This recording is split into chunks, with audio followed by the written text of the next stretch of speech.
স্বাধীনতা দিবস উপলক্ষে উত্তর দিনাজপুরে দিব্যাঙ্গদের ট্রাইসাইকেল র্যালি হরঘাট তিরঙ্গা কর্মসূচির অংশ হিসেবে কর্ণজোড়া থেকে বগুড়া মোড় পর্যন্ত র্যালিতে অংশ নেন বিশ্ব বাংলা প্রতিবন্ধী সমিতি এবং সূর্যোদয় মূকবধিরমের সদস্যরা। জাতীয় পতাকার প্রতি শ্রদ্ধা এবং দেশাত্মবোধের বার্তা ছড়িয়ে দেওয়াই ছিল এই কর্মসূচির মূল উদ্দেশ্য।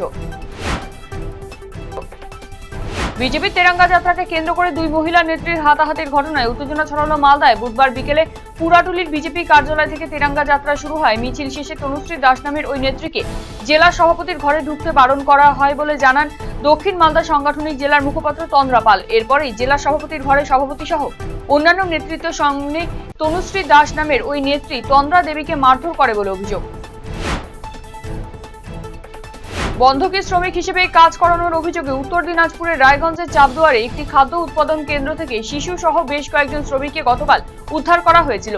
অভিযানে নাবালক সন্দেহে 12 জন শ্রমিকের সন্ধান মিলেছিল। আর এই ঘটনা নিয়ে সাংবাদিক বৈঠক করলেন district legal service authority secretary Kadambari অধিকারী।